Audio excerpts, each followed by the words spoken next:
Jackson Holliday is probably one of the more polarizing players in baseball right now. From top prospect to struggles in the majors, there's been a lot of controversy around who is the real Jackson Holliday.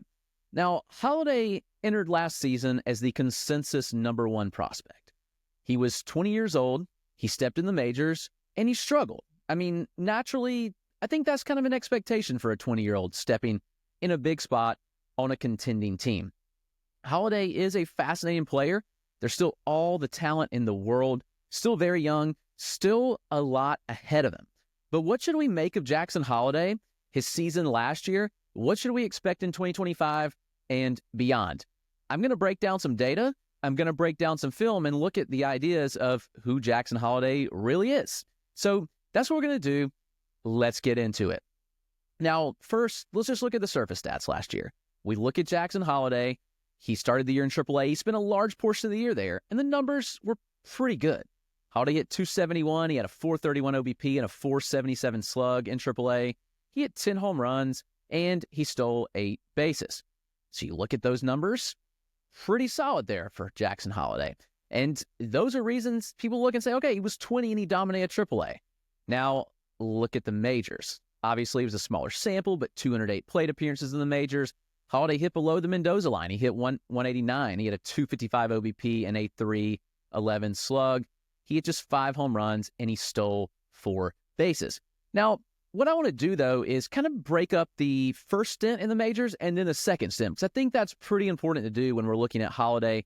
You know, he came up early. He came up on April the 10th last year, so pretty much right out of the gate, about a week and a half down in AAA, and then they called him up. And let's break down those numbers, and then let's look at what he did coming back, because there is a pretty substantial difference, I'd say, with Holliday and those numbers. First stint we know was really, really bad. So Holliday's first run was just 36 plate appearances, and he struck out 50% of the time. He hit .059, and he had a slug of .059. He had 2 hits, and both were singles, and he got on base at a 111 clip. So obviously not great there. You obviously desire to see a little more. Holliday comes back up on July 31st, and he spends the rest of the year with the big league club. Numbers look a little bit better, but still concerning. But 172 plate appearances in the majors to end the year, 218, 285, 365 slash. Much better numbers there with Holliday. He did hit 5 home runs. He had 4 doubles, 2 triples, and he stole 4 bags. He struck out 29.7% of the time. That's still concerning, but Jackson Holliday did show tangible improvement. Reminder, this was a 20-year-old kid in the majors, facing major league pitching for the first time. There's a lot of good that we saw in the profile, and there's also some pretty bad in the profile we saw with Holliday.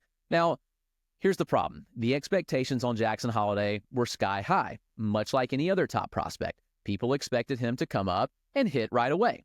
That's not easy to do. Most prospects don't come up and light the world on fire like your Juan Soto's did, like your Ronald Acuna Jr., Fernando Tatis Jr. They are the rare exceptions. So when we look at Holliday's data, who is he? And I think this is actually kind of interesting too, because with Holliday, this was a hitter who was billed as a 70-grade hit tool by major outlets. Again, he was the number 1 overall prospect for nearly everybody entering the season. I think it's fascinating to see the shift in his profile, and I'm going to talk about that now, because he seemingly shifted from a hit-first profile to kind of a power-oriented profile with some questionable hit tools. So here's how I break down players when I'm looking at them. Obviously, watching the swings, all those things, watching mechanics, but I'm also looking at the data. Here's what I'm looking at with the data. So from a contact standpoint with Jackson Holliday, it's a little bit concerning. And again, we're looking at a young kid, so it's not overly concerning. But to me, Holliday is not a 70-grade hitter, nor was he ever. Because I think it's important to separate the plate discipline aspect from the hit tool aspect. I think that when we're grading prospects and using that 20/80 scale, that's an important differentiator, because Holliday's contact skills really never reflected that of a hitter that was a 70 grade. The plate discipline, yeah, I'll absolutely argue that the plate discipline is 70 grade here, and it still is. The contact skills in 2023 were more 55 grade, just looking at the raw contact numbers. And then this year, not so good. So in AAA last year, Holliday had an in-zone contact rate of 78.2%. In the majors, 74.1%. Those marks are low. And again, I know we're talking age to level. I know we're talking facing difficult MLB pitching for the first time, so we're giving Holliday a little bit of a pass here. But in AAA, I'd certainly like to see better numbers than that from an in-zone contact standpoint, especially in AAA. The competition in the pitching in AAA is hit or miss. There's some really good pitching. There's also some quad A pitching, which in turn, that can be tough because you're looking at some quad A pitchers that have major league experience there. They're throwing a little harder than Holliday had faced, and it's understandable that he got beaten. But those on contact rates are below average, honestly, for age and level. So I'd like to see that improve first. The overall contact rates are fine, so Holliday makes decent contact out of the zone, which helps. But in major leagues, 65.4% overall contact rate, that's got to improve. And the AAA overall contact rate, 72.6%. Now, that's close to league average in AAA, so that's worth noting here. But the play discipline is where he really thrives. So 18.9% chase in AAA, that's really good, discerning eye. He swung at a lot of pitches in the zone, which is helpful, especially over the heart of the plate. He was aggressive. But in the majors, the chase rate did jump to 27%. I do think that it's worth noting that I think he was pressing a little bit, just trying to make things happen, honestly, and that inflated the major league chase rate a little bit. Here's the struggles with Holliday, and this is my concern. Good fastballs have presented a hole in his swing. I turned the filter up to 94 mile an hour plus. So 94 mile an hour plus in general, AAA pitching, 74% contact rate. All right, that's fine. That's decent against velocity, but top of the zone, 94 plus, because in the majors, you are going to face much better pitchers with high riding four-seam fastballs that play well up in the zone. So I changed the zone filter to the top third of the zone and above. So we look at that upper quadrant there of fastballs that are 94 plus. This is where I'm concerned with Holliday. 65% contact rate against AAA fastballs 94 plus that are up in the zone. Against major league pitching, 52% contact rate against 94 plus up in the zone. This is where Holliday has gotten exposed. So I look at those contact rates there, and I have some questions. Can it improve? Absolutely. And I believe a player like Holliday will improve in those aspects. So the contact skills right now for me, I'm projecting more of a future average hit tool with 60, 70 grade discipline. I think you could argue 70, maybe closer to 60. 65 is not a true grade anymore, but I could argue that middle ground there for Holliday because he picks his spots well. He doesn't chase all that often, and he does damage on pitches in the heart of the zone. So he's swinging at pitches in the heart of the zone often. That's a good marker to see. So we've got the discipline, we've got the contact out of the way, but what about Jackson Holliday's exit velocities? Because this is interesting. Holliday was always billed as the hit over power guy, but I actually kind of think he's the opposite at this point. Looking at the exit velocities, they're pretty respectable for his age, and they have been. 2023, the exit velocities were really, really good. They stood out, and I was like, okay, this guy's got potential above average to plus juice. And for a 20-year-old last year in AAA in the majors, the numbers tell me much more of the same. Okay, so the MLB average 90th percentile exit velocity is about 103.5. So that's MLB average. Holliday last year as a 20-year-old, he had a 103.6 9th percentile in AAA and a 104.4 in the majors. So he was already a tick above MLB average in those plate appearances in the majors. So that's pretty substantial power there for his age. And his average exit velocities were also really good when we're looking from that standpoint. I mean, we're looking at average EVs around 90, 91 miles an hour between both levels. I really like to see that. And again, he's topped out at 109 last year, so it's not like big high-end exit velocities with Holliday. But I do look at the profile and think, okay, I think this profile could work power-wise. Hard hit rates were consistently good in the majors, 45%. In the minors, 47.4%. Yeah, I mean, I'm looking at Jackson Holliday and saying, there's some underappreciated power here in the profile. But here's the issue. A lot of ground balls. So he struggled to get to the power in game because he put the ball on the ground at a 56% clip in the majors. The sweet spot rate, really low. Sweet spot is batted balls between 10 and 35 degrees. That is the ideal place to create barrels. So Holliday's sweet spot rate in the majors, 23.7%, not good at all.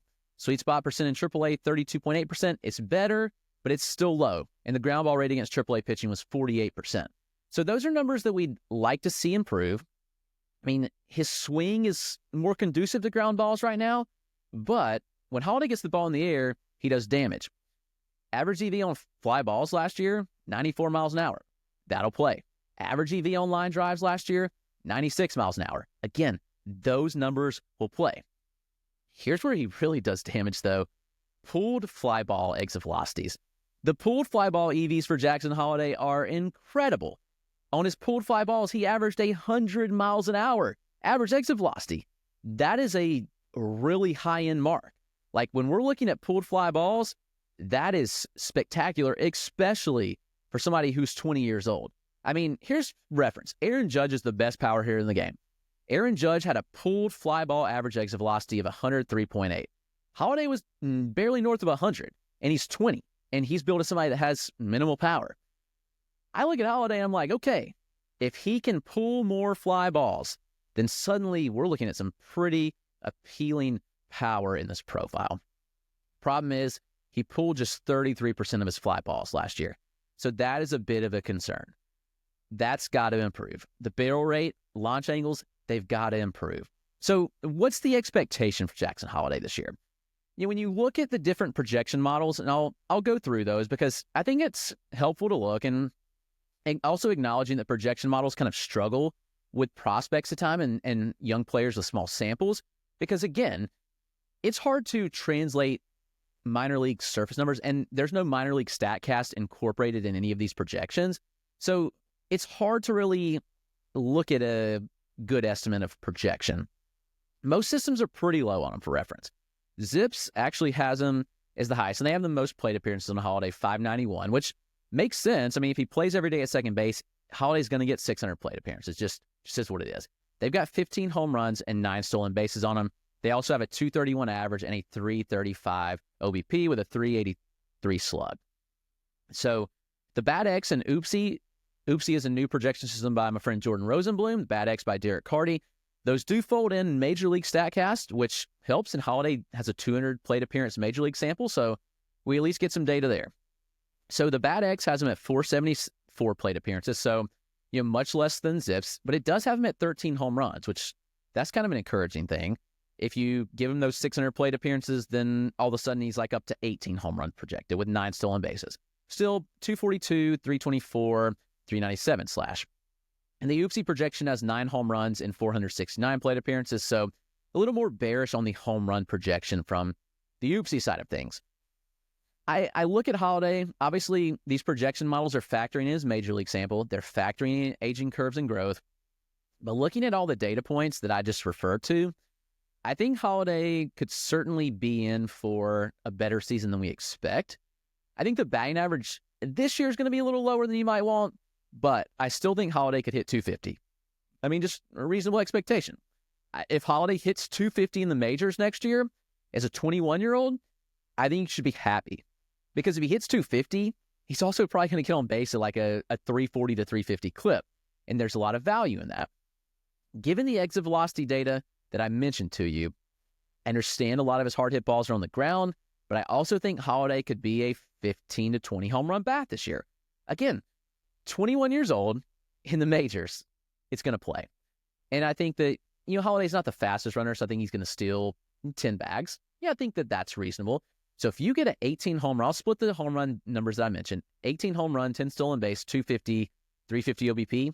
You got to be really happy with Holliday because he's going to score a lot of runs in that lineup too, and he should drive in a lot. It's funny how quick people sour on former top prospects. I mean, Holliday's teammate Kobe Mayo is another one people are just off board with. And I got some questions because I had Holliday ranked in the back of the top 10 of my second base dynasty rankings because I do like to see the contact rates improve. I'd like to see him hit against good velocity up in the zone. I think those questions need to be answered. But again, Jackson Holliday could answer those questions, and all of a sudden, he's a top 5 second baseman for dynasty purposes really easily. But I look at this profile and think there's certain room for growth. I'd expect a jump this year. Holliday's not going to flop over because of a bad season last year in the majors and give up. He was 20.